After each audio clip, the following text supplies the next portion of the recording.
5. Hartmann et Fibiche eurent de beaux enfants. Leur beauté confirma à Hartmann que la félicité était venue. « Regarde, nous nous en sommes tirés !» Tandis que pour Fibiche, cette beauté même pouvait les mettre en danger. Marianne Hartmann et Toto Fibiche naquirent à 6 ans de distance et furent mis en commun, comme tout le reste, entre les deux familles. Hartmann souhaitait même les voir finalement se marier ensemble, malgré leur différence d'âge, mais Yvette ne voulait rien entendre. Une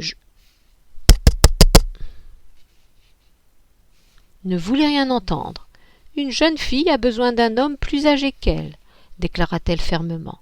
Un homme plus jeune, c'est toujours des ennuis. De toute façon, elle était bien décidée à choisir elle-même le mari de Marianne, parce qu'elle savait que dans ce domaine, son instinct ne l'avait pas trompée. Où serait-elle elle-même si elle n'avait pas choisi un mari plus âgé qu'elle, de plusieurs années en l'occurrence, et si elle avait dû passer sa vie à se tracasser à cause d'un homme qui risquerait en ce moment même de se ridiculiser avec des jeunes filles? Ces choses-là arrivaient tout le temps. Il ne vint jamais à l'idée d'Yvette que Hartmann ait pu regarder ailleurs. Elle lui avait rendu la vie trop agréable pour douter de lui. Elle avait étudié ses exigences culinaires, son goût du luxe et son heureux caractère. Elle avait organisé dans son salon abricots, verts et blancs des soirées exemplaires par leur faste. Elle s'était épuisée à les préparer sans compter, n'avait rien laissé au hasard, s'était couchée tard et levée tôt le lendemain pour vérifier le résultat de sa cuisine de la veille. Elle avait souvent dû s'éclipser quand la pièce était pleine d'invités enthousiastes pour réapparaître dans une tenue plus élaborée après un moment de fatigue dû à la chaleur et à la fébrilité. Hartmann était habitué à ces retours annoncés par une bouffée du parfum qu'elle venait de remettre. Yvette avait les joues toutes roses dans la nouvelle toilette surprise. De telles soirées, les codes féminins conventionnels selon lesquels elle vivait apaisaient Hartmann au plus profond de lui. C'était comme si elle avait vécu son enfance à lui et rattrapé pour lui tout ce qui était passé.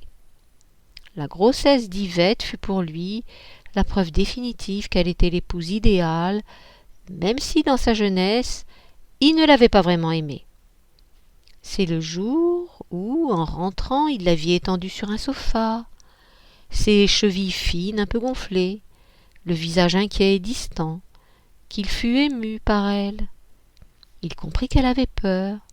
Elle exprimait le désir de la voir auprès d'elle, souffrait de le voir partir le matin, et le regardait d'un air de regret quand il quittait la pièce.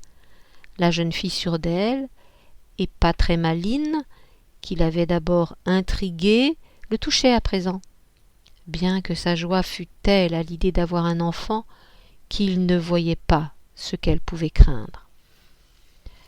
Que pouvait-il arriver? Elle était en bonne santé. Sa mère était là pour la conseiller malgré sa sécheresse. Christine venait tous les soirs apporter des plats conservés au chaud pour le dîner de Hartmann, quand Yvette se sentait trop nauséeuse pour faire la cuisine. Hartmann était invité à dîner avec Christine et Fibiche, et il y allait parfois, bien qu'il fût désolé par le visage triste de sa femme. La grossesse d'Yvette était inconfortable, mais ne présentait aucune difficulté, ce qui n'empêchait pas Yvette d'en repousser chaque manifestation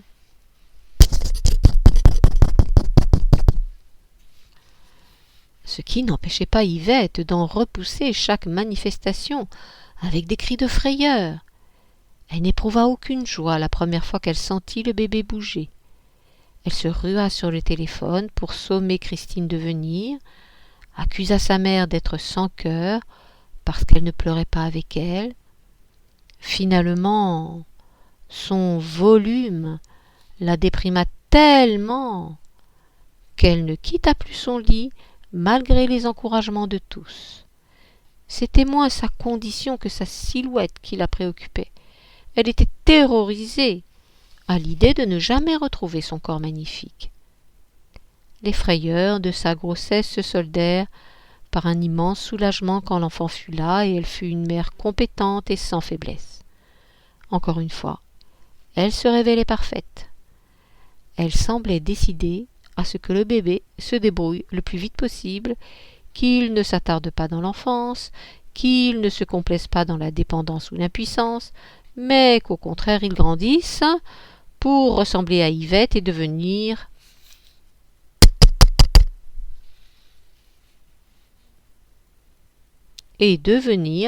une bonne épouse comblée.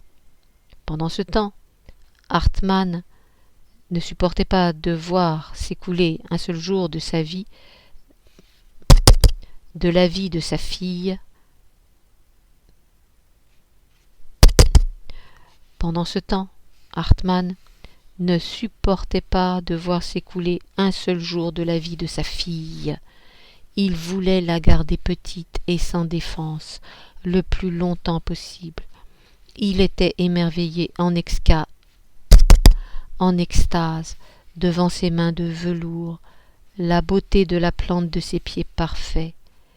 Quand elle prononça son premier mot, qui le gratifia d'un « papa », il eut un éblouissement, un tremblement intérieur. C'était peut-être le cœur.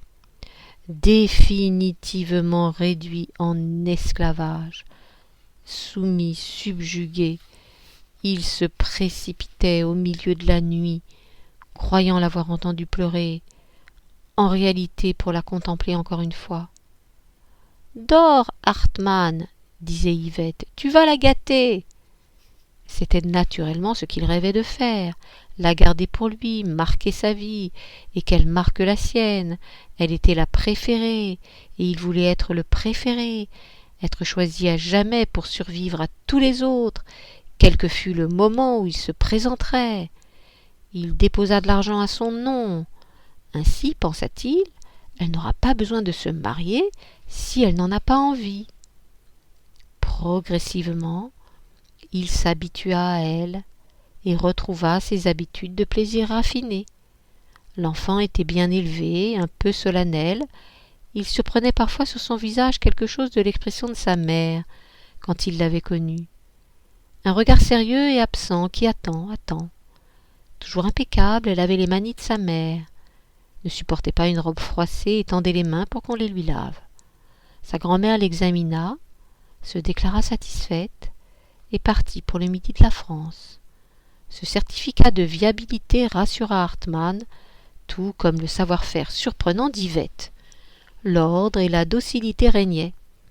Pas de nourriture recrachée, de timbales renversées, les nuits étaient paisibles, l'obéissance de l'enfant les récompensait. Elle est heureuse ici, se disait Hartmann. Elle ne nous quittera peut-être jamais. Mais Yvette méprisait ce sentimentalisme. Elle préparait sa fille pour son avenir et l'habillait chic. Avec chic, des salopettes que sa mère lui envoyait de France, une élégante veste bleue. Quand Hartmann rentrait le soir, de plus en plus tôt, il s'accroupissait aussitôt les bras ouverts pour que Marianne se jette sur lui. Le jour où Yvette décréta « Elle est trop grande pour ça maintenant », fut sans nul doute le plus triste de sa vie. Marianne était la seule personne capable de chasser la mélancolie de Fibiche. Il l'adorait, la considérait comme le maillon retrouvé de leur ligne brisée. Christine et lui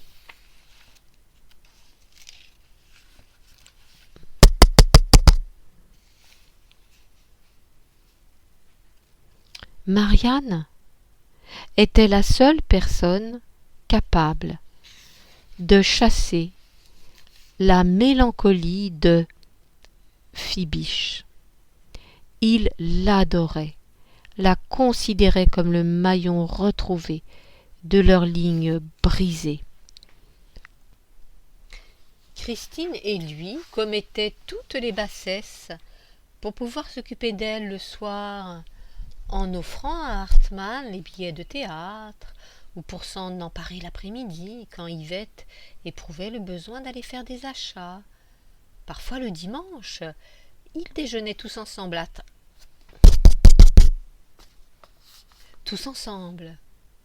Hartmann et Fibiche ne quittaient pas des yeux la petite qui se débattait avec la fourchette et le couteau de grande personne qu'Yvette lui imposait.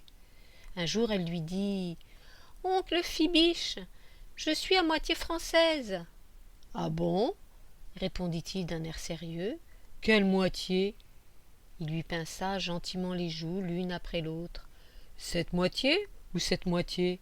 Elle se mit à rire et courut vers sa mère. Un peu plus tard, elle revint vers lui, mit sa main dans la sienne et dit « Cette moitié !» Une fois Marianne couchée, on se disait au revoir d'un air distrait, pensif, comme si l'important de la journée était passé, comme si on ne pouvait pas recréer la convivialité avant le prochain dimanche où l'enchantement se reproduirait. Pour Fibiche, Marianne existait par la vertu d'un don particulier de la Providence. Quand elle était là, bien sage, avec son regard bleu et lumineux, qui contemplait quelque chose que les autres ne voyaient pas, il était pris d'angoisse. Jamais il n'arriverait à trouver sa présence ordinaire. Encore un sentiment qui le liait à Hartmann. Mais Yvette était tout à fait terre à terre, et c'était sa supériorité. Comme elle ne craignait rien pour Marianne, comme elle ne voulait pas qu'elle fût trop protégée, elle la partageait généreusement avec les autres. Tout le monde disait que c'était une bonne mère, sans rien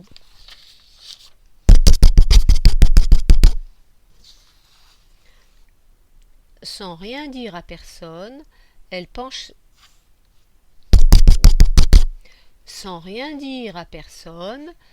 pensait déjà à la fête des fiançailles de sa fille.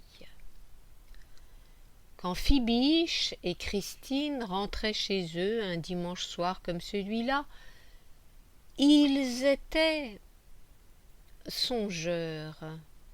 Ils devaient affronter, chacun de son côté, une tristesse qui se fixait sur l'image de Hartmann, prenant l'enfant dans ses bras pour la mettre au lit. Ni l'un ni l'autre n'osait s'imaginer dans une situation semblable.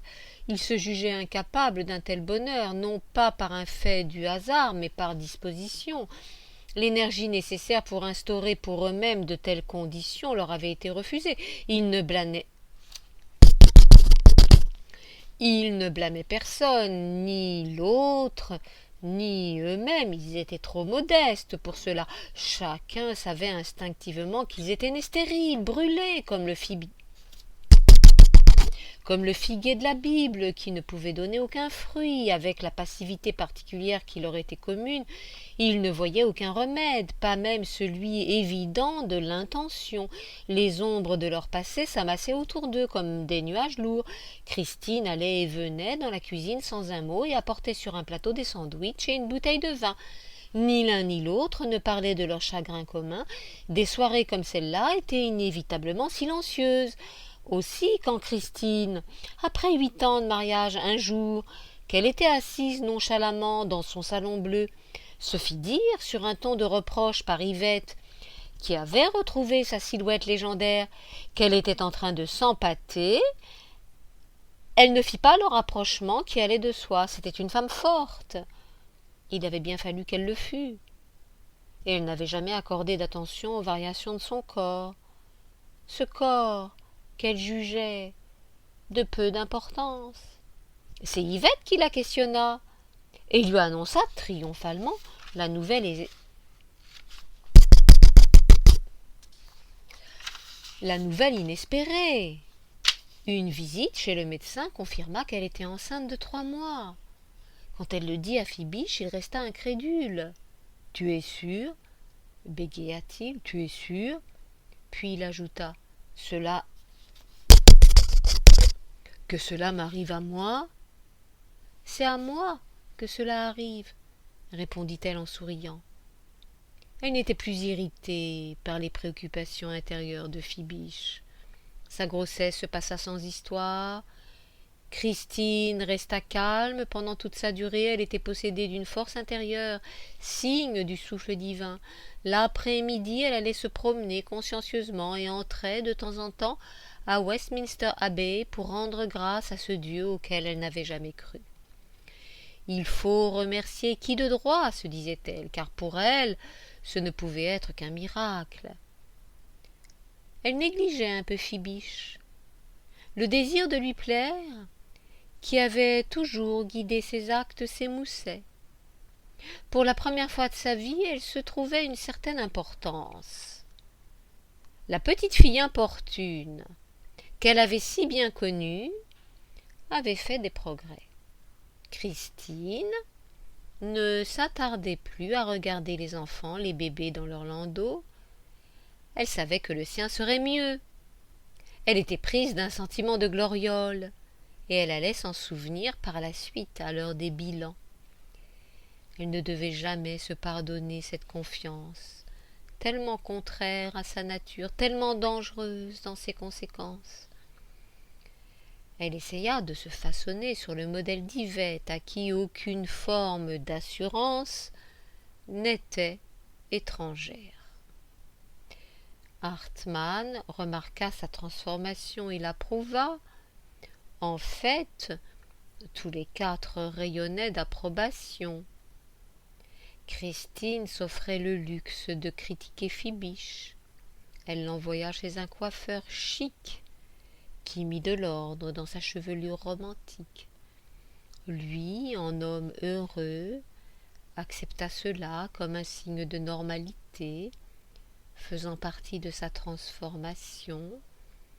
Il dit à son analyste, une femme à peine plus âgée que lui, qu'il avait besoin d'un répit. En le regardant d'un œil expérimenté, elle ouvrit son agenda sur les pages vides des mois suivants. « Nous fixons un autre rendez-vous, dit-elle, pour faire le point. » L'enfant, un garçon, arriva sans complication en 5 heures. Ils l'appelèrent Thomas, qui devint vite Toto. Lui aussi était beau, mais ce que l'on remarquait immédiatement chez lui, c'était sa force. « Hercule enfant !» s'extasiait Hartmann. Dès le début, il repoussait sa mère, les joues rougies par l'effort. À 5 mois, quand 2 dents étaient apparues comme 2 petits grains de riz sur sa mâchoire inférieure, il cognait sans relâche avec sa cuillère, se tortillait sur les genoux de sa mère, et il était toujours en mouvement. Il répondait à toutes les sollicitations, surtout à celles d'Yvette. Celle-ci, éblouie par la beauté et la fantaisie de l'enfant, fondait sur lui avec des cris aigus qu'il imitait. « Comment va-t-il? Comment va-t-il? Comment va notre bébé aujourd'hui ?» Alors il se tendait vers elle, transporté, en repoussant le visage de Christine. Une Marianne de 7 ans restait sur le seuil et observait la scène d'un air grave, effrayée par une présence aussi tapageuse. Quand sa mère l'obligeait à admirer Toto, elle résistait, jusqu'à ce que Christine lui prenne la main. Quand il la regardait en riant, elle lui jetait un regard sévère. Il avait une façon blessante de rire, vaguement insultante. Sa mère en était clairement consciente et sentait une fois de plus qu'elle n'était pas à la hauteur. Seule Yvette était insensible à ce trait de caractère. On aurait cru que les rôles avaient été inversés. Un étranger qui serait entré là Un étranger qui serait entré là pour la première fois aurait pensé que Marianne, la docile, la silencieuse, était la fille de Christine et Toto, le fils d'Yvette. En réalité, c'est Christine qui s'aperçut de cela la première. Elle déposait avec soulagement son gros garçon pesant dans les bras d'Yvette et emmenait Marianne à la cuisine pour lui demander de l'aider à préparer le thé. Hartmann admirait Toto sans réserve. Fibiche hésitait. Il le trouvait dur, plus dur qu'il ne pourrait jamais l'être lui-même. Toto se montrait parfois agressif, il essayait sa force, il refusait d'être aidé et semblait avoir des injures en réserve alors qu'il ne savait pas encore parler. En surveillant la façon dont il se débattait avec les sons, ses parents surent un jour qu'il allait dire ses premiers mots. Silencieux, retenant leur souffle, ils attendaient, ils l'encourageaient. Ses joues prenaient un rouge inquiétant. « Papa » dirent-ils. « Maman »« Baba »« Toto » hurla-t-il. Ils éclatèrent de rire, fous de joie. Chaque jour apportait à Toto un nouveau jouet qu'il lançait à l'autre bout de la pièce d'un geste large. Fibiche était très blessée par ces refus. Quand Christine lui demandait de calmer l'enfant avant la nuit, car Toto détestait dormir, Fibiche ramassait les jouets comme s'il s'excusait de la manière dont ils avaient été traités et essayait de les réhabiliter aux yeux de son fils. « Oh, le gentil petit ours !» disait-il bêtement. « Je me demande comment il s'appelle ?» Pas de réponse. Fibiche croyait voir du mépris dans le regard de Toto. Il poursuivait courageusement. « Je crois qu'il s'appelle Nounours !» Quand il ne voyait toujours pas venir de réponse, il soupirait et faisait mine de s'en aller. « Nounours va te tenir compagnie, » disait-il en plaçant l'ours dans le lit. Quand il atteignait la porte et se retournait pour lancer un baiser à son fils, il le voyait se balancer comme un beau diable en criant « Loulours, Loulours, Loulours, Loulours !» Fibiche soupirait encore et lui disait de dormir. Il pensait secrètement au temps où son fils serait assez grand pour apprendre les sentiments aussi bien que les mots, et souhaitait contre tout espoir que ces sentiments le disposeraient favorablement à l'égard de sa mère et de son père.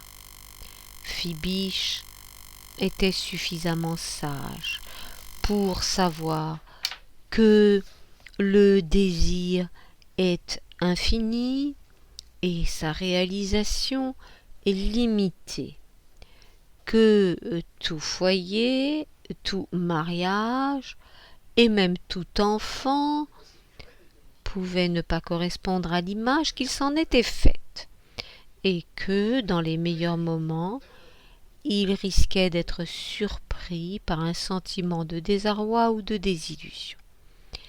Il réagissait donc au phénomène de son fils avec une certaine mélancolie, comme si une fois de plus la vie l'avait trompé ou déçu, alors que Hartmann n'était que joie.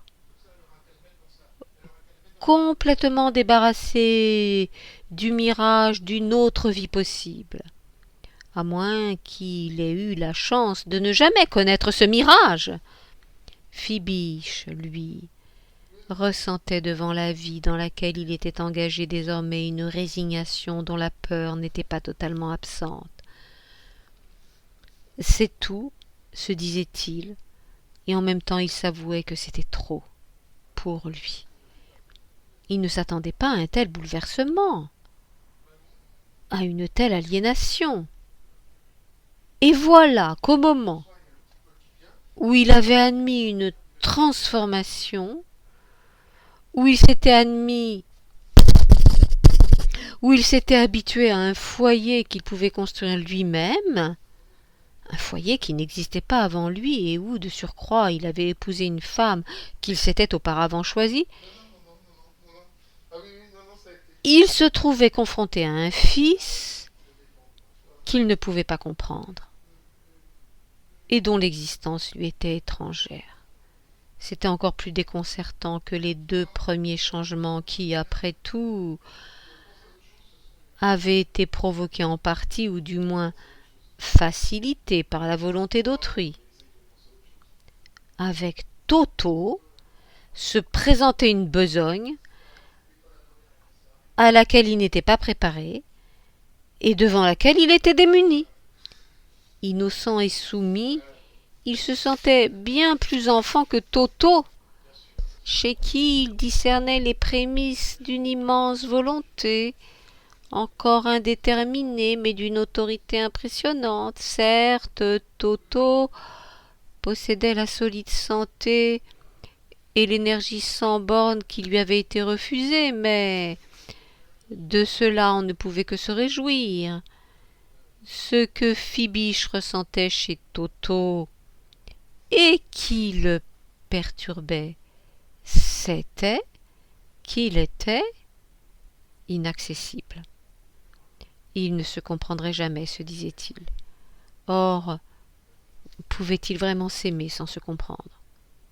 C'était presque un réconfort pour lui de monter voir Hartmann et sa fille. Il trouvait là la paternité telle qu'il aurait souhaité la connaître. Tandis que Marianne jouait tranquillement, elle était toujours calme, ou faisait semblant d'aider sa mère, Hartmann ne tarissait pas d'éloges et de cajoleries. Quand il lui lisait une histoire, elle écoutait, dans un silence total, même dans les moments où Fibiche voyait que son attention était ailleurs. Et quand Hartmann pressait sa joue contre la sienne, elle passait docilement son bras autour de son cou. Elle allait à l'école sans protester. Il n'y avait pas de larmes, pas de petites maladies, pas de terreur nocturne. Si elle amenait une petite amie chez elle, elle se soumettait poliment au désir de l'autre enfant.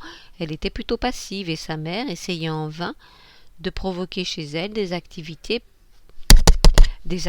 plus remuantes. Mais pour Hartmann, elle correspondait tellement à l'idée qu'il se faisait d'une fille que la contemplation de son existence le comblait. Une enfant de l'ère victorienne, pensait Fibiche, toujours le regard levé dans l'attente de la révélation, le visage sérieux attaché à son père, la petite fille à son papa, destinée à devenir une collaboratrice, une épouse honorable. Elle n'était pas faite pour le tohu-bohu de ce monde. Étrangère aux questions, aux protestations, elle était à l'abri des dangers. Du moins, osait-on l'espérer. À côté de Marianne, Toto incarnait une nature plus brutale, plus cruelle. La force vitale, même sous sa forme enfantine, Toto donnait l'impression qu'il voulait dépasser les limites de son existence. Fibiche s'inquiétait de voir en lui des désirs invincibles. Il se sentait incapable de jouer le rôle du père de Toto. À travers son fils, il voulait connaître sa propre enfance, retrouver des certitudes qu'il ne connaissait pas, mais dont il avait toujours envie. En voyant son fils écraser tout sur son passage, durant ses premières années, il souffrait devant la brutalité que cela impliquait. Quand il tendait les mains vers lui, d'un geste protecteur, et que Toto les frappait d'un coup sec, il éprouvait de la tristesse et une certaine perplexité. Était-ce pour cela qu'il avait survécu, qu'il avait subi son apprentissage pour une vie sans rapport aucun avec pour qu'une vie sans rapport aucun avec la sienne vienne à exister? Il désespérait de jamais rien y comprendre, et pourtant il savait que sa mission d'homme était précisément celle-là, de mettre en forme les fragments déchiquetés d'une destinée dont il se sentait le plus lamentable, le plus faillible des éléments. Quand il essayait d'établir un lien entre le passé et cet étranger indomptable, il souffrait au point d'en avoir de véritables maux de tête. Il prit l'habitude de regarder l'enfant dormir. Il se sentait alors plus proche de lui que pendant la journée où il emplissait l'appartement de sa présence, de son énergie. Même endormi, le visage paraissait volontaire. Fibiche ne voyait absolument pas ce qu'il adviendrait de lui.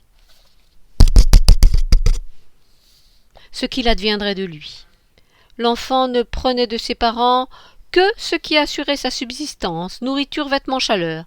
Cela, il le prenait sauvagement, dans un but réfléchi, comme les ingrédients essentiels de son avenir. Il semblait préoccupé par le souci de sortir de l'enfance, comme s'il était trop fort pour elle, comme s'il était déjà exaspéré par sa petite taille et par la faiblesse de ses poings.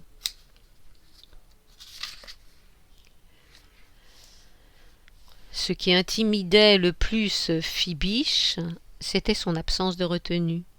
Toujours prêt à crier, à hurler, à s'imposer, Toto vivait intensément chaque instant de son enfance de la manière la moins acceptable. Il épuisait ses parents. Souvent, en rentrant le soir, Fibiche trouvait Christine toute pâle de fatigue et il essayait de la soulager, en se chargeant de coucher Toto, en lui donnant son bain, en lui disant une histoire, en tentant timidement de l'intéresser, de retenir son attention.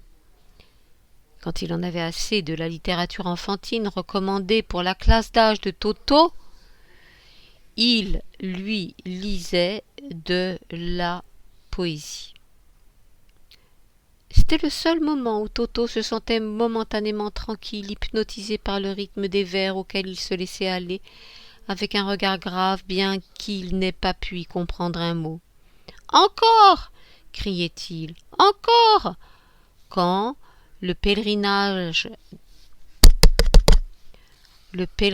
de Childe Harold se déroulait sous ses yeux. Et Fibiche, enfin fier d'avoir trouvé tout seul un moyen de dominer son fils, lisait jusqu'au moment où il n'avait plus de voix. Mais le petit garçon n'avait toujours pas sommeil et continuait à le fixer de ses yeux brillants, où cette fois n'apparaissait aucune lueur de moquerie. Au contraire, son regard semblait dirigé vers une vision intérieure provoquée par la scansion des vers, comme s'il avait enfin trouvé un spectacle digne de la qualité de son attention. Quand Christine appelait Fibiche pour lui dire que le dîner était prêt, il répondait « J'arrive, 1 minute !» Il avait du mal à interrompre cet instant même bref, où il pouvait croire qu'il avait eu le dessus. Quand il essayait de quitter la chambre, cela déclenchait un torrent de larmes.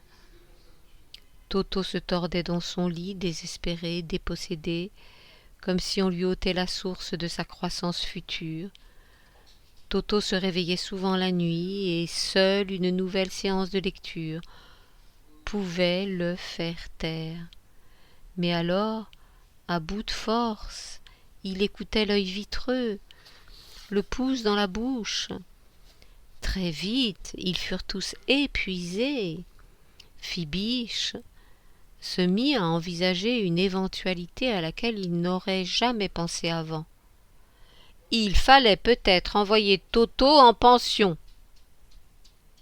À 5 ans, Toto quittait son lit pour aller dans le salon, quand Fibiche et Christine avaient invité des amis à dîner. Excités par leur présence, ils couraient dans tous les sens en chantonnant, se jetaient sur les gens comme un bolide, buvaient dans leurs verres. Quand ses parents regardaient la télévision, ils se mettaient devant l'écran et faisaient le pitre. Les remontrances, les gronderies provoquaient des crises de larmes. Hartmann essayait de le consoler, attendri par les petites pattes aux ongles noirs. Yvette était la seule à y réussir. Dans les bras d'Yvette, ce havre de salut, Tom lançait à sa mère un regard plein de rancune? Où avait-il trouvé la force de produire un enfant aussi dénaturé? En effet, il finissait par le considérer comme un enfant trouvé, un visiteur surnaturel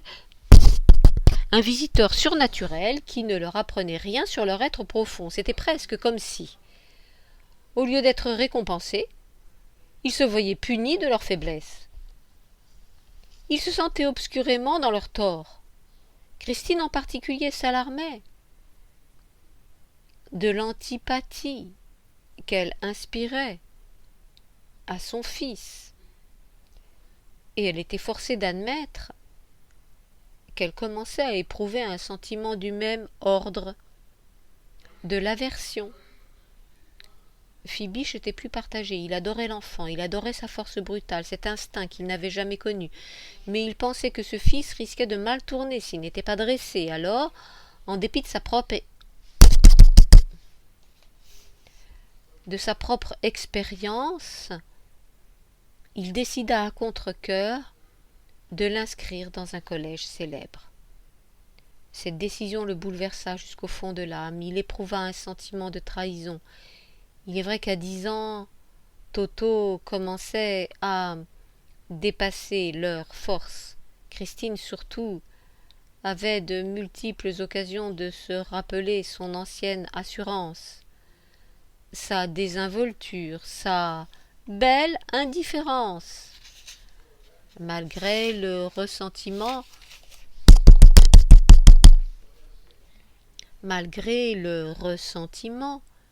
qu'ils ressentaient tous deux, ils continuaient à se féliciter de la santé robuste de leur fils, de sa force, du fait qu'il pouvait manger n'importe quoi et n'était jamais fatigué. En voyant son fils tomber en fin de sommeil, après une journée d'activité surhumaine, Fibiche pensait: c'est comme ça que les corps doivent vivre. Il savait qu'après de courtes périodes de repos profond, d'inconscience absolue pendant 5 heures, 6 heures au maximum, Toto serait debout, aussitôt agité, et qu'il rôderait dans la cuisine, à la recherche de son petit déjeuner, à la grande honte de ses parents qui aimaient émerger prudemment du monde de la nuit, affaiblis qu'ils étaient par ce qu'ils rapportaient de leurs rêves. Sa façon de se servir de la bicyclette qu'il les avait forcés à lui acheter les terrorisait. Quand Fibiche le voyait descendre Victoria Street, les bras croisés, il était au bord de la crise cardiaque. Ce gamin n'avait jamais peur, il était superbe, mais il n'arrivait pas à résoudre l'énigme de sa personnalité. Ce sera un grand séducteur, disait Yvette, qui admirait sa belle peau brune, ses cheveux sombres, presque noirs, et les lignes souples d'un corps qui se développait très vite. Il avait hérité la conformation de Fibiche, dans ses grands traits du moins, et on aurait dit qu'il avait perfectionné le modèle original, comme si Fibiche, qui avait été embarrassé par sa taille et sa maigreur, représentait le prototype raté du produit fini. « Nous envisageons de l'envoyer en pension », déclara un jour Christine, très embarrassée, s'attendant à être contredite. Mais ce fut « Bien sûr, il le faut, il n'a rien à faire ici », et la question fut réglée.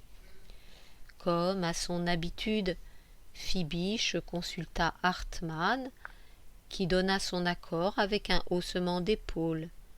Il rassura Fibiche.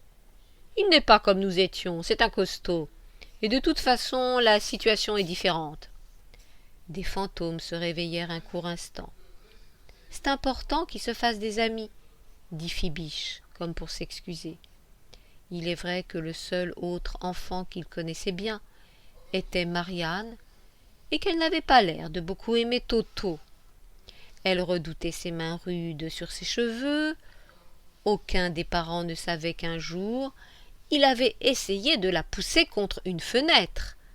Elle s'était remise facilement, après tout, ce n'était rien de plus qu'une bousculade appuyée, mais elle l'évitait, sans lui accorder beaucoup d'attention. Elle sentait cependant en lui une menace qu'elle ne pouvait pas identifier. Il lui semblait qu'il faisait les choses par ennui, sans raison, juste pour passer le temps, pour remplir le vide. Il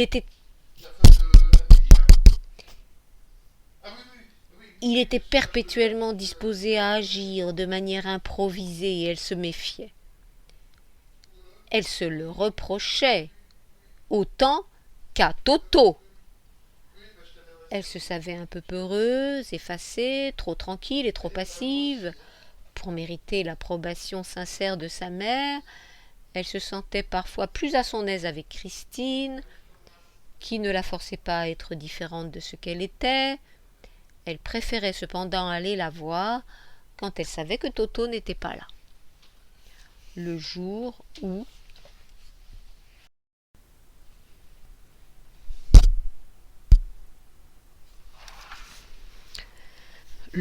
Christine et Phibiche l'emmenèrent en pension, ils étaient anxieux sans aucune raison, semble-t-il.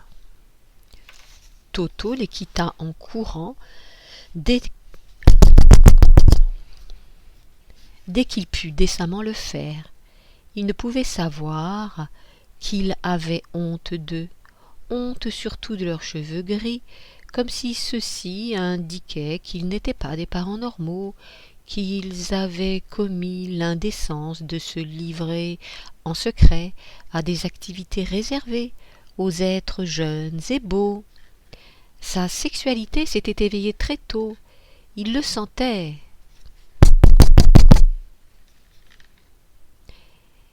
Christine et Phibiche le sentaient et comprenaient que leur pudeur, ou plus exactement leur embarras, ne lui ferait aucun bien.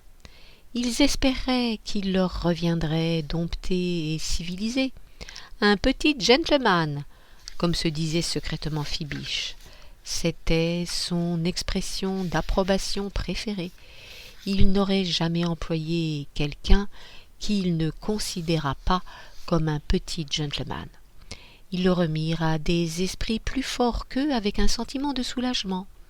Cependant, le jour du départ de Toto affecta gravement Phibiche. Il retourna directement au bureau où Goodman et Myers, petits gentlemen l'un et l'autre, l'accueillirent avec leur déférence habituelle. Tout l'agaçait, y compris leur bonne manière. Goodman en particulier, les yeux humides, dans sa volonté d'exprimer son assiduité, lui tapa sur les nerfs. « Ce garçon me gêne, dit-il à Hartmann. Il en fait trop. » Hartmann mit fin à la conversation avec un geste de la main. « Eh bien, laisse-le en faire trop. La gêne ne te tuera pas. »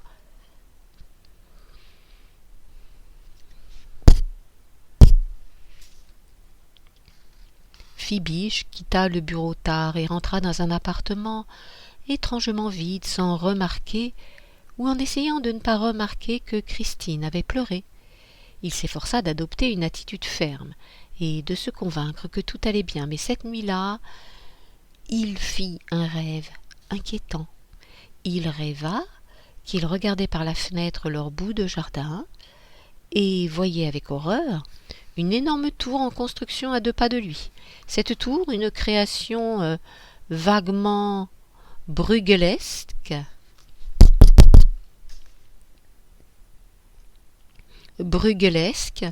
qu'il reconnut comme étant l'immeuble de la radio, lui bouchait complètement la vue. Avec la rapidité et l'ingéniosité que lui donnaient ses rêves, il négociait immédiatement l'achat d'un autre appartement, avec une orientation différente où la tour ne pouvait pas le gêner.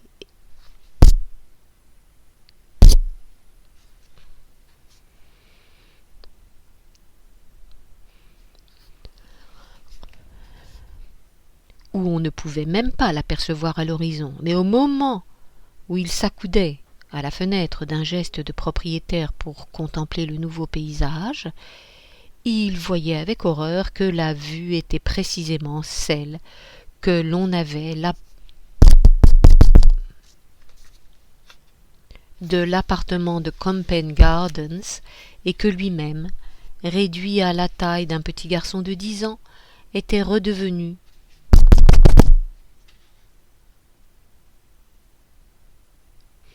et que lui-même, réduit à la taille d'un petit garçon de 10 ans, était redevenu celui dont il croyait s'être libéré en grandissant.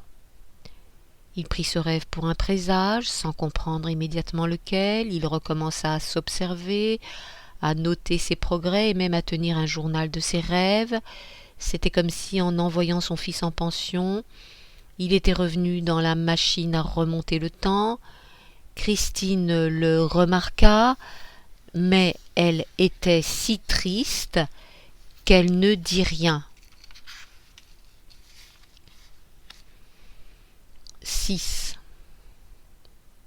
La beauté n'est peut-être pas nécessairement un don funeste, mais elle peut déformer l'avenir de ceux qui la possèdent.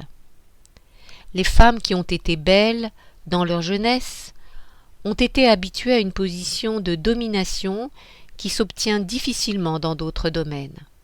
Tôt dans la vie, elles ont été éblouies par leur facilité miraculeuse à exercer leur influence, d'abord dans des cas sans importance, puis, quand elles atteignent le sommet de leur puissance, dans des cas plus importants.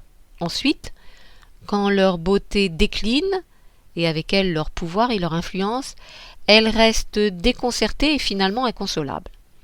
Ne s'étant jamais résignées au stoïcisme, qui peut être le lot des autres, et moins favorisées par ce don enivrant, ces femmes risquent de devenir en vieillissant d'une compagnie désagréable. Elles sont blessées par les restrictions soudaines que leur impose l'âge et n'ont d'autre recours que le souvenir. Dans le feu de la jeunesse, quand la beauté est encore intacte et paraît acquise pour toujours, l'assurance est totale, car les autres voient ce don comme une marque de supériorité auprès de laquelle tous les autres talents sont considérés comme négligeables. Il y a beaucoup d'enfants qui se sont fait dire « Ne t'en fais pas, toi tu es intelligente » et qui ne s'en sont jamais remises. Chez les hommes, la beauté est encore plus grave, parce qu'elle dure nettement plus longtemps, et qu'elle inspire donc l'amertume et l'envie, et qu'elle inspire donc l'amertume et qu'elle inspire donc l'amertume et l'envie plutôt que la véritable amitié. S'il est mis entre de mauvaises mains, un tel bien peut gâcher plusieurs vies. Seul le goût du travail acharné peut survivre à ces innombrables tentations. Toto Fibiche était d'une beauté tellement étonnante que ses parents souhaitaient souvent avoir eu un fils plus ordinaire, qui leur aurait parlé plus facilement, un fils moins exigeant, plus familier, plus humble, moins spectaculaire. Il était grand et mince comme Fibiche.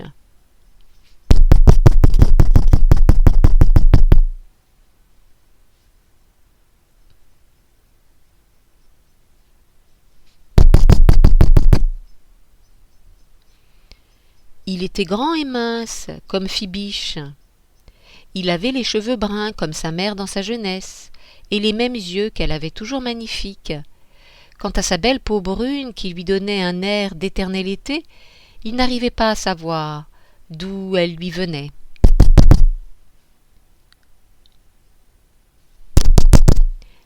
Christine et Fibiche n'arrivaient pas à savoir d'où elle lui venait. Il avait un aspect extrêmement anglais, mais anglais avec ce côté légendaire qui ne correspond à aucun prototype connu et qui entretient des fantasmes de perfection ancestrale. Cette image tout à fait factice n'avait rien à voir avec l'ascendance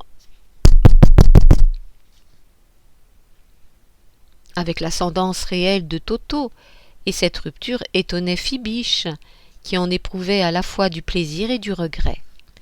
Il aurait probablement aimé trouver plus de réminiscences de son passé dans les attitudes de son fils, reconnaître dans une expression, dans un geste, dans une façon de tourner la tête, un signe de ce qui s'était perdu.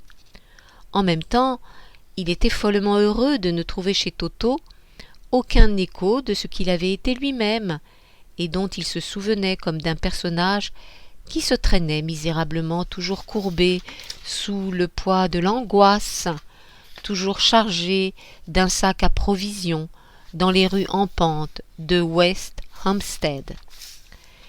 Il ne ressemblait plus à ce personnage, il ne l'était plus, mais si on le lui avait dit, il ne l'aurait pas cru, parce que même s'il dépensait désormais beaucoup d'argent chez son coiffeur ou chez son tailleur, et si tout en lui indiquait l'homme d'affaires qui a réussi, il avait toujours tendance à se montrer prudent, craintif même, et rester incapable de vivre son nouveau rôle. L'assurance qu'aurait dû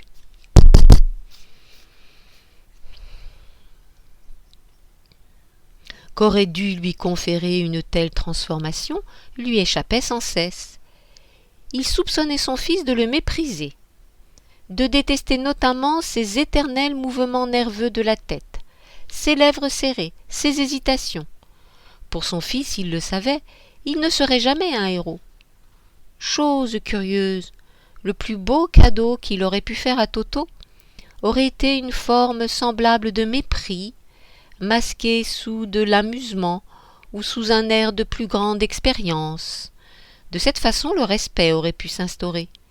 Ce n'aurait pas été un respect idéal, mais tous deux l'auraient admis et s'en seraient servis pour ce qu'il était, un modus vivendi adopté faute de mieux.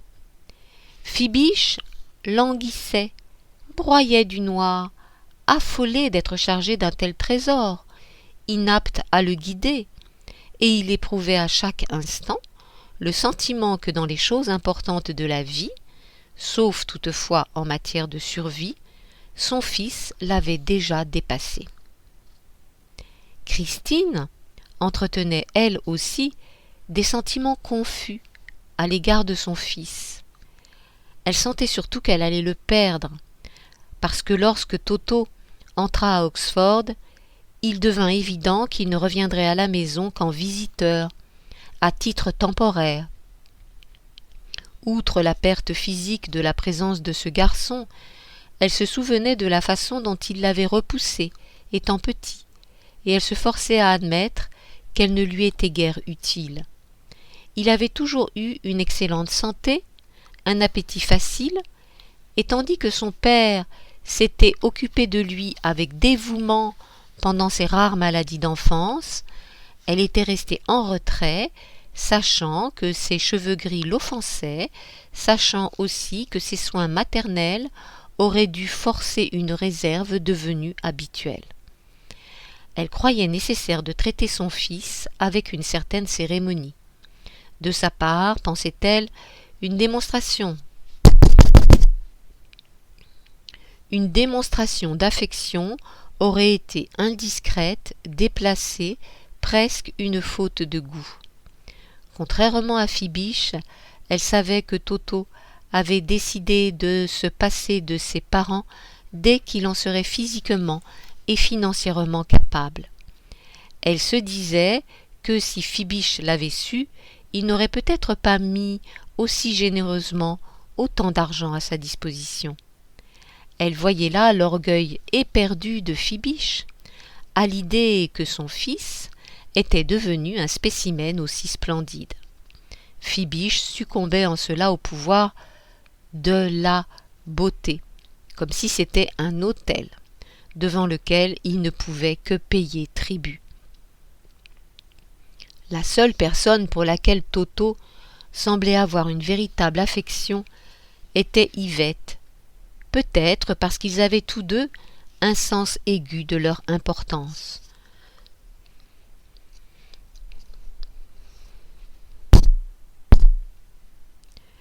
Toto aurait pu effectivement adopter pour devise la même conviction précoce d'Yvette « Je suis le plus beau », Il était fasciné par sa manière de s'occuper d'elle-même et se faisait volontiers complice de son besoin d'avoir un public, parce qu'il plaisait sans s'en soucier et savait tout naturellement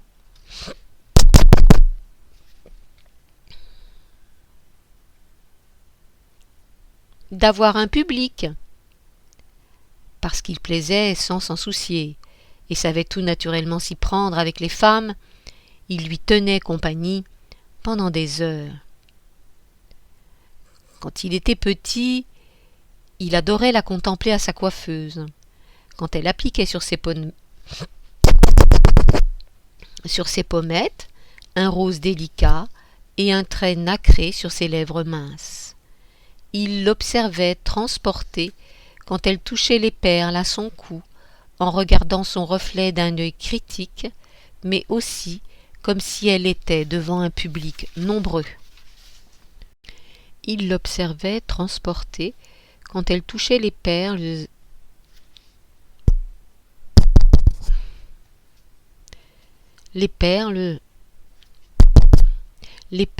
à son cou, en regardant son reflet d'un œil critique, mais aussi comme si elle était devant un public nombreux.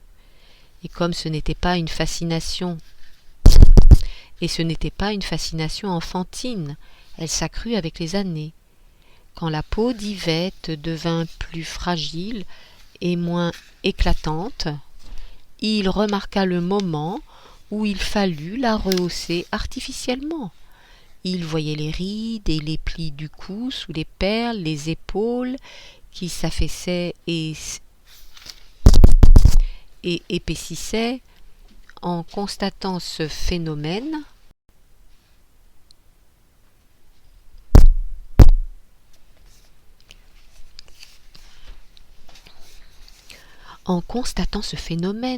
il n'éprouva aucune sensation de rejet, au contraire. Le rejet, il le réservait à sa mère, une femme peu communicative qu'il considérait tout simplement comme inexperte.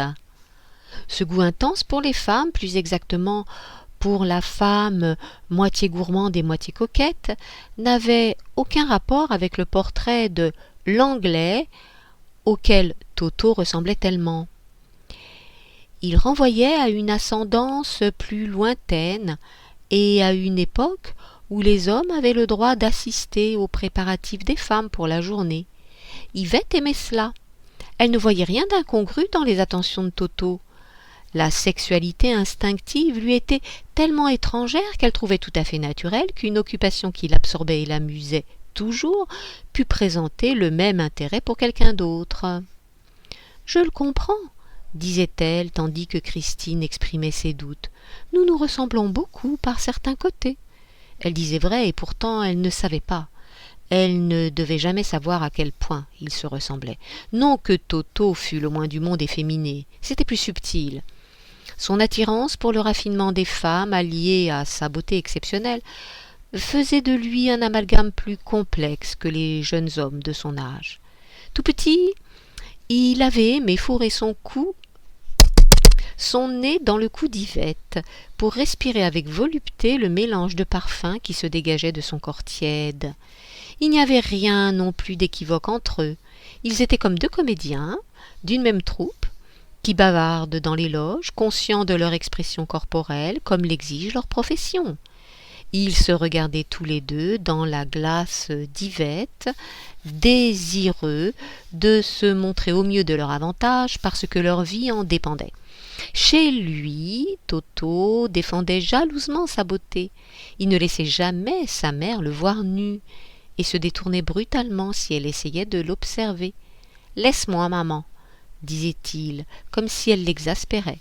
Parce qu'il devinait sa désapprobation, elle ne voulait rien. Parce qu'il devinait sa désapprobation, il ne voulait rien lui révéler. Quant au reste, il séduisait irrésistiblement les femmes, ou plutôt les jeunes filles qui l'éblouissaient et laissaient sans voix. Son père craignait de se laisser aller au bien-être physique, de céder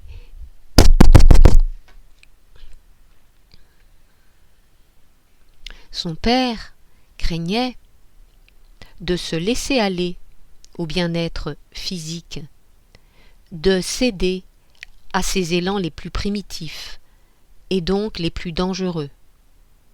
Et Toto en avait acquis cet étrange pouvoir. Sa force résidait précisément dans sa capacité de se maîtriser. Malgré toutes ses protestations d'amour pour une jeune fille, et à 19 ans il en avait déjà connu beaucoup, il ne se départissait jamais de sa réserve. Il pouvait répondre une fois à son désir, occasion qu'elle essayait ensuite vainement de reproduire, mais en général, il regrettait ce moment qu'il considérait comme de la faiblesse. Il en était irrité, il s'en détachait, il s'opposait aux causes de son acte et s'éloignait vers une autre pour tout recommencer de nouveau. Il détestait voir dans les yeux d'une jeune fille du désir, de la soumission, de l'humilité. Il trouvait ces émotions contraires à la dignité d'une femme, tout en ne s'intéressant guère à cette dignité en tant que telle. Il préférait la mettre en colère et provoquer son hostilité, pensant ainsi sauvegarder son orgueil. Il jouissait auprès des femmes d'une réputation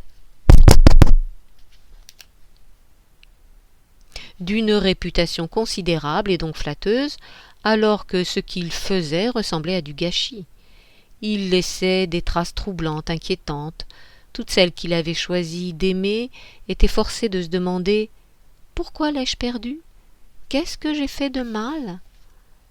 Tel était Toto, et à 19 ans, c'était un adulte bien armé, soutenu par sa beauté et par le caractère fonceur, qui avait tant surpris et déconcerté ses parents. Il se jetait sur les filles, comme sur autant de repas à déguster et à oublier ensuite. Il devint un trophée que toute fille pensait pouvoir gagner et jeta ainsi la zizanie parmi des amis qui auparavant se faisaient des confidences naïves. Là où la vérité avait été de règle, la vantardise devint monnaie courante et la vérité en souffrit inévitablement. À cause de Toto, à cause de ses disparitions, les filles apprirent à réécrire leur histoire amoureuse, à laisser entendre une rupture de leur part, là où il y avait eu en réalité une absence du partenaire, à cacher leur déconvenue afin de sauver la face. Elles devinrent de cette façon des femmes adultes qui gardaient leurs secrets, renonçant à l'honnêteté qu'il fallait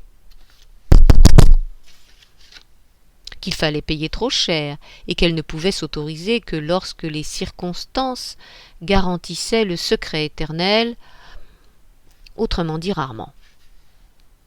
Le souvenir collectif qu'elles avaient de Toto était celui d'un masque rieur au moment où il s'éloignait en courant, un bras dans la manche de son manteau et l'autre faisant de grands signes tant il était impatient de ne plus être là. L'abandon, la fuite, l'éclipse, c'était sa tactique. D'une séduction stupéfiante. Il aimait et admirait Hartmann, qui lui avait offert son premier verre de champagne et lui avait passé un cigare sous le nez en insistant pour qu'il en apprécie l'arôme. Pendant ses premières vacances d'Oxford, Hartmann l'invita à déjeuner.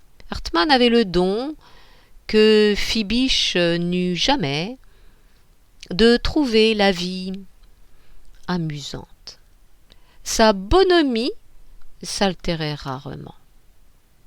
Il voyait en Toto un homme qui pouvait devenir comme lui, d'un caractère léger, avec peu d'ambition excessive. Il admirait sans réserve l'aisance physique avec laquelle Toto allait entreprendre sa carrière. Mais ce que serait cette carrière était déjà moins clair. Fibiche espérait que Toto se lancerait dans les affaires, mais Hartmann aurait pu dire que c'était bien improbable.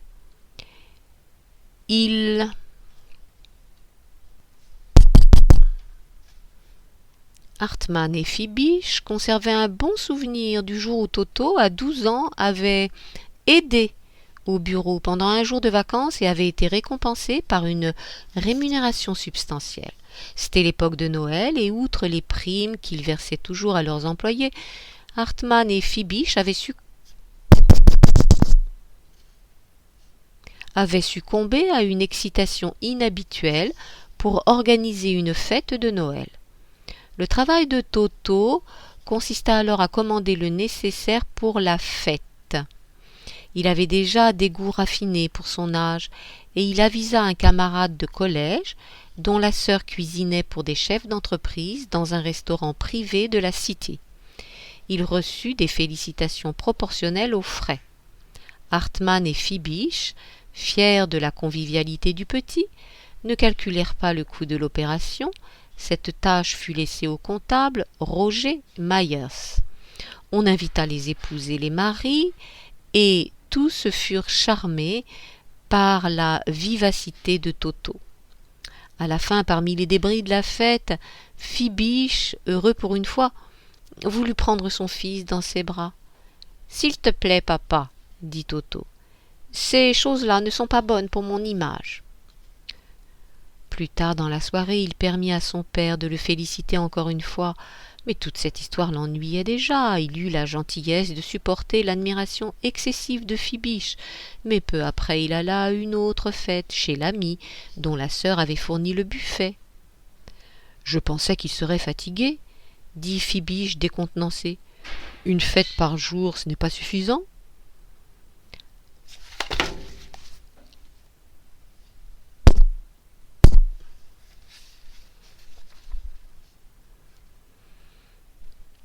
Apparemment, pas pour un garçon comme lui, » dit sa mère. « Enfin, je lui ai demandé de rentrer tôt. » Il revint peu après minuit, quelqu'un l'avait raccompagné en voiture.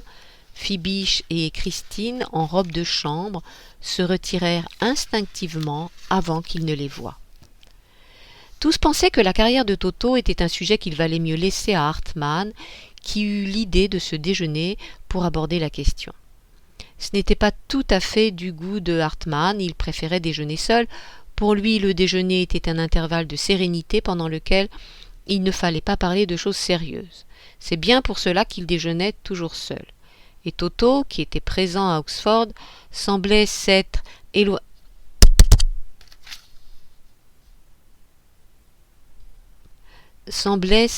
éloigné de lui. Hartmann ne se sentait pas en terrain connu. Cependant, comme toujours, il fut ravi quand il aperçut le jeune homme tellement plein de vitalité, tellement magique dans ce décor qui lui parut soudain étouffant et vieillot. Toto le troubla en commandant un whisky-soda que Hartmann annula. « Un jus d'orange » dit-il d'un ton sévère au barman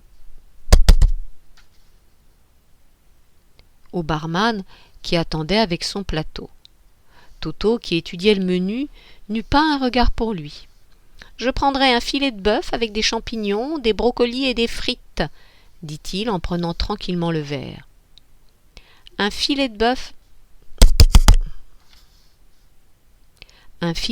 et une sole, » dit Hartmann. Il regardait le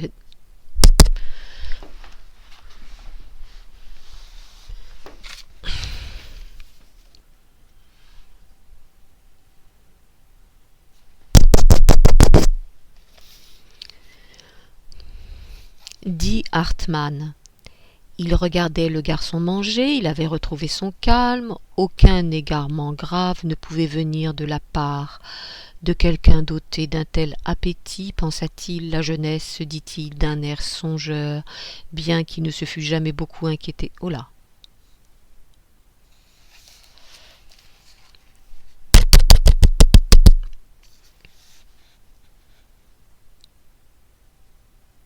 Pensa-t-il.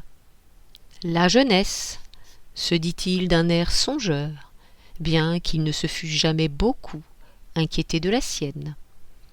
Ce n'est qu'au moment du café qu'il demanda à Toto s'il avait des projets. « Ton père et moi, nous aimerions que tu entres dans notre affaire. Tu sais, nous n'avons personne d'autre à qui la laisser. »« J'ai pensé au théâtre, » dit Toto, en rejetant la fumée de sa cigarette, « ou au journalisme. Je n'ai pas encore décidé. »« L'un et l'autre sont des métiers difficiles, » dit Hartmann. « Comment commencerais-tu ? » J'ai déjà commencé, c'est moi qui monte la pièce du collège cet été. Il faudra que vous veniez tous la voir. Voilà qui était prometteur. Et il nous avait demandé d'être tous là. C'était gentil. Qui sait, il a peut-être du talent finalement. S'il en a, ça se saura tôt ou tard. Si nous avons de la chance, ça se saura bientôt. Il n'y a aucun mal à attendre un peu. Laisse-lui le temps de se stabiliser, devait-il dire ensuite à Fibiche. Laisse-le s'amuser, il le mérite. Là-dessus, tout le monde semblait d'accord. Toto méritait de s'amuser. Sa bonne humeur en dépendait. S'il ne s'amusait pas, la maisonnée retenait son souffle et se préparait pour le pire. Un jour, en rentrant chez lui, Fibiche trouva Christine agitée et visiblement inquiète. Il finit par comprendre qu'elle avait reçu un coup de téléphone du directeur d'études de Toto qui lui avait demandé si le médecin l'avait autorisé à prendre des somnifères.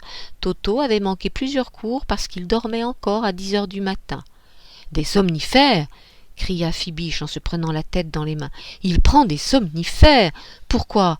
Qui les lui a donnés ?» Il reprit aussitôt sa voiture et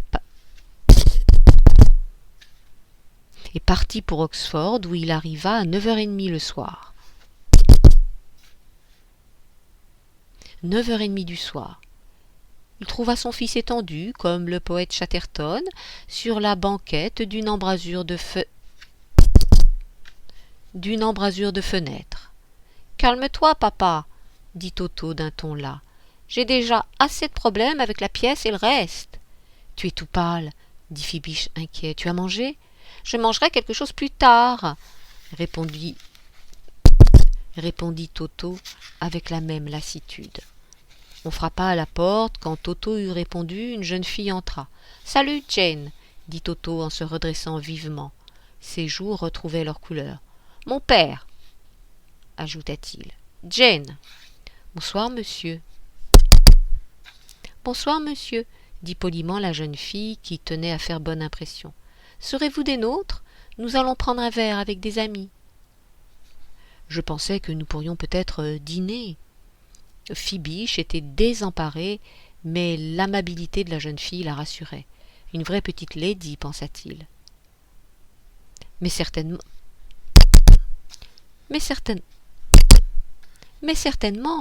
nous dînerons plus tard, assura-t-elle. Elle était jolie et avait l'air plutôt en bonne santé, comme son fils qui avait quitté sa position avachie. Dans ce cas, il vaut mieux que je rentre.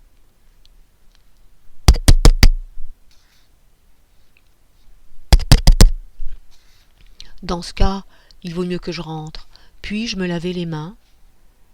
Dans la salle de bain, il s'empara du flacon de comprimé rose et se dit qu'il avait fait ce qu'il pouvait.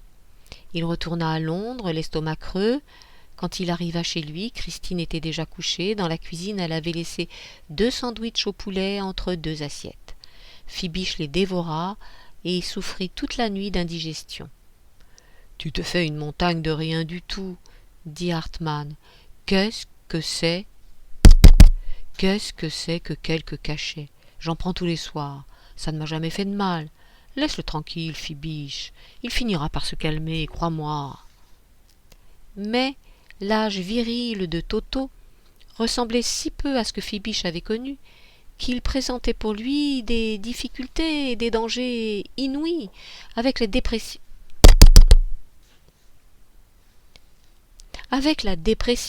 pensait-il. Avec la dépression, pensait-il, au moins, on sait à quoi s'en tenir. C'est un état où rien n'est possible, et où, par conséquent, tout acte accompli, toute parcelle de territoire gagnée, est une victoire. C'est la vie sans phare, sans idéalisation, fondée sur des prémices réalistes, ou plus exactement, sur l'absence de prémices. Aux yeux de Fibiche, Toto semblait enveloppé par des nuages d'inconnu, et l'inconnu faisait peur à Fibiche. Il vénérait la vie qu'il menait, il pensait qu'il l'avait durement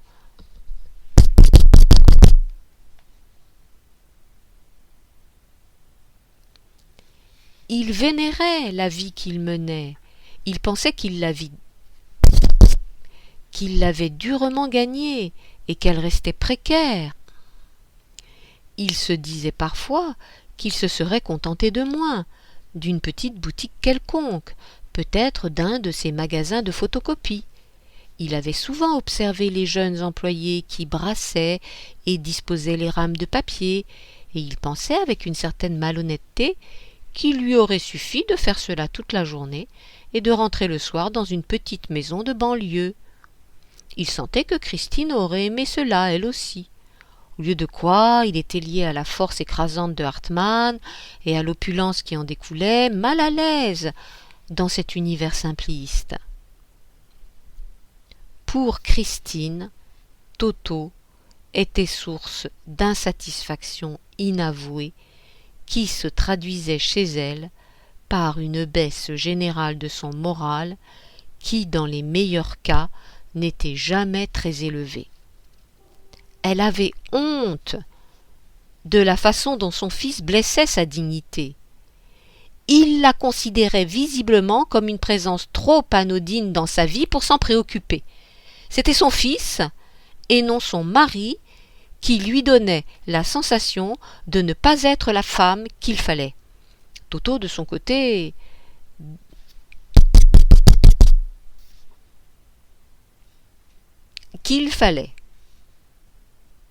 Toto, de son côté, détestait la voir assise sur son canapé de velours bleu, un livre abandonné sur ses genoux, son beau regard voilé et perdu dans le vague.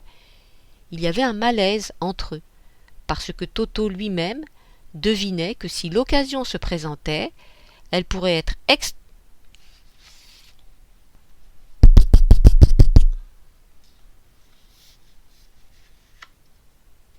Il y avait un malaise entre eux, parce que Toto lui-même devinait que si l'occasion se présentait, elle pourrait être extraordinaire, bien qu'elle n'en eût jamais rien laissé voir.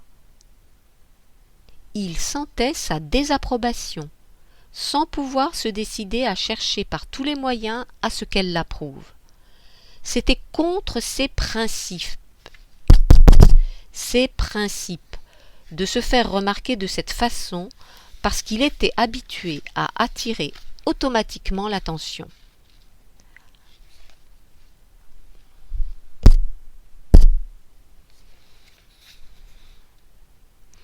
Alors qu'il savait qu'il pouvait traiter son père à la légère et conserver son amour angoissé, il n'était pas si sûr de lui en ce qui concernait sa mère. Il l'appelait maman, ce qui l'horripilait. « Tu es trop grand pour m'appeler maman. Appelle-moi mère. »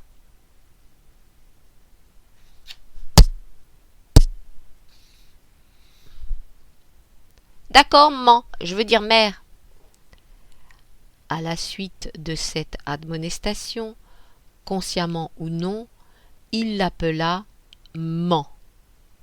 Je veux dire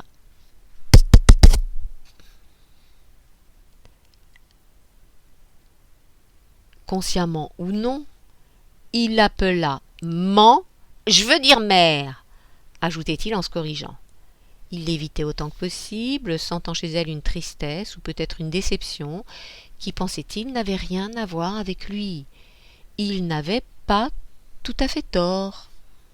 Christine avait réussi à prendre sur elle le poids de la mélancolie de Fibiche, mais la sienne remontait furtivement de profondeurs qu'elle aurait voulu ignorer, tout comme Fibiche, séduit par sa solidité, l'avait épousée pour la stabilité qu'elle pouvait apporter à sa vie perturbée. Elle recherchait chez Fibiche les rares moments où il ne pensait plus à lui-même et où une force le poussait à être un homme comme les autres. Depuis la naissance de son fils, ces moments étaient devenus de moins en moins fréquents, jusqu'à disparaître complètement, comme si le résultat une fois obtenu, il devenait inutile de se répéter. Elle était attristée par le soin que mettait Fibiche à éviter de tels instants. Pour Fibiche, le passé était trop fort. Pour elle, il était trop insignifiant. Elle s'apitoyait et s'irritait en se rappelant sa jeunesse, ses élans implorants, sa gratitude. Certains jours, elle restait assise toute droite dans son salon bleu, les yeux fixés sur un soleil imaginaire. Elle aurait voulu disparaître et s'enfuir, pour vivre complètement seule sous la lumière du sud, où personne ne la retrouverait jamais.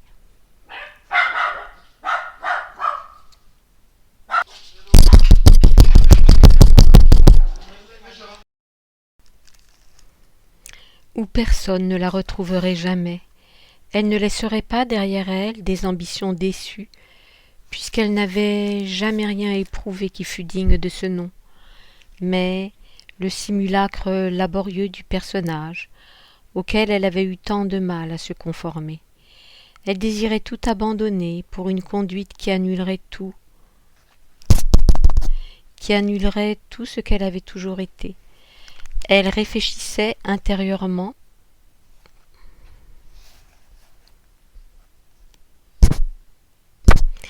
à ces situations imaginaires qui, cependant, ne prirent jamais une forme concrète. Elle savait seulement qu'il faudrait qu'un feu se déclare pour la libérer de ses cendres. À mesure que le jour baissait au dehors, le feu et le soleil ne faisaient plus qu'un dans son esprit. Quand Toto entrait avec une quelconque demoiselle à sa suite, elle donnait l'impression de sortir d'un long sommeil. Irritée par une preuve aussi flagrante de la démission de sa mère, Toto tirait un trait sur elle dès qu'il n'était plus à portée de voix. Il disait en riant à son ami « Ne fais pas attention à maman, je me dis quelquefois qu'elle est à moitié dingue. » Il arrivait que Christine l'entende, mais elle ne pouvait pas lui en vouloir. N'était-ce pas la seule explication tolérable à la distance qui grandissait entre son fils et elle? Ce qui la troublait le plus, c'était l'attitude de Toto à l'égard des jeunes femmes qu'il faisait venir à la maison. Elle y sentait quelque chose qu'elle aurait préféré continuer à ignorer. Elle aurait dû se réjouir, elle le savait, de la liberté avec laquelle il les amenait, mais il n'en était rien, parce qu'elle voyait dans sa conduite une sorte de parade qu'elle ne pouvait pas approuver. Après des présentations expéditives sur le terrain neutre du salon, il entraînait la demoiselle dans sa chambre où, disait-il, ils allaient répéter. La rougeur de la jeune fille la trahissait. Quand ils avaient disparu et dans le silence complet qui suivait, Christine ne savait plus quel rôle jouer. Fallait-il préparer du café et frapper prudemment à la porte, ou sortir, quitter l'appartement, comme son instinct la poussait à le faire? Elle était gênée, comme si l'absence d'inhibition de Toto la contraignait à un rôle de figurante qu'un observateur malveillant aurait pu prendre pour de la complicité. Sans que personne ne le lui ait dit, elle savait que le comportement de Toto était le résultat de ce qu'il considérait comme la faiblesse sexuelle de ses parents. Il y avait dedans de la rage et du dégoût. Elle le sut même avant lui. Elle devinait qu'il ne respecterait jamais ses parents, ne leur obéirait jamais, pour la bonne raison qu'il les jugeait comme des cas désespérés qui avaient renoncé au pouvoir que confère la sexualité, qui n'en avaient jamais probablement eu le goût et ne s'en étaient en tout cas jamais servis. Qu'il pût être fasciné par Yvette, à laquelle il se soumettait volontiers en riant, était pour Christine une chose qu'elle devait supporter en silence. Elle connaissait la réticence d'Yvette quant au devoir conjugal, car Yvette, qui pensait que toutes les femmes étaient comme elle, ou alors automatiquement d'un niveau inférieur et par conséquent négligeable, s'était confiée à Christine. Plus exactement, elle avait fait des allusions complaisantes à ses divers refus face aux sollicitations importunes de Hartmann. Christine savait qu'Yvette se les permettait plus souvent depuis que la présence de sa fille imposait une certaine retenue, et pourtant Toto semblait apprécier davantage sa frivolité que le sérieux de sa mère.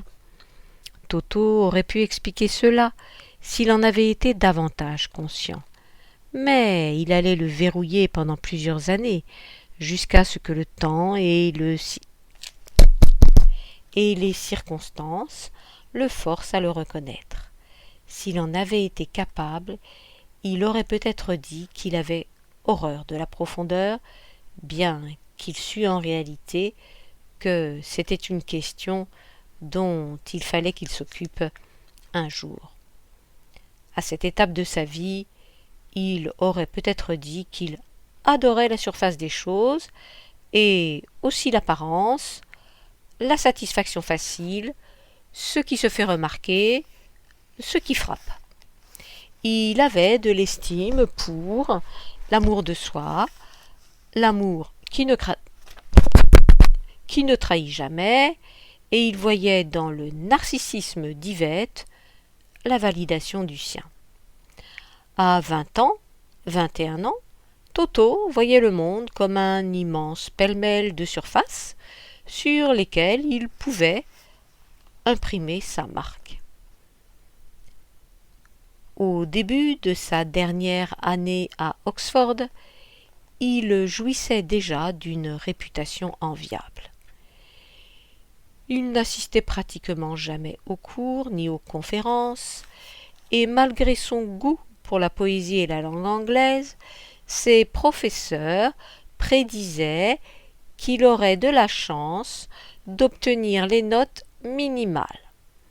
Il s'était fait un nom grâce à ses apparitions dans diverses productions théâtrales, semi-professionnelles pour la plupart, et aussi, naturellement, grâce à sa réputation de tombeur de femmes, comme avait dit un jour Yvette. Il avait aimé cette expression et l'image qu'elle évoquait, des femmes qui se laissent choir l'une après l'autre. En réalité, il intervenait peu dans ces scènes de séduction et s'y montrait même paresseux. Il suffisait qu'il fasse le premier pas pour que la chute se produise. Ce premier pas pouvait toutefois être brutal et donner une fausse impression de détermination et de désir. Le reste devait suivre comme les jours se suivent, et c'est ce qui arrivait invariablement. À 21 ans, Toto respirait la force et le contentement. Il était mince, sans maigreur, et mesurait plus d'1,90 m. De l'avis de Fibiche, ses cheveux étaient un peu plus longs qu'il ne convenait. Il lui donnait un air romantique et chevaleresque que l'on trouvait touchant.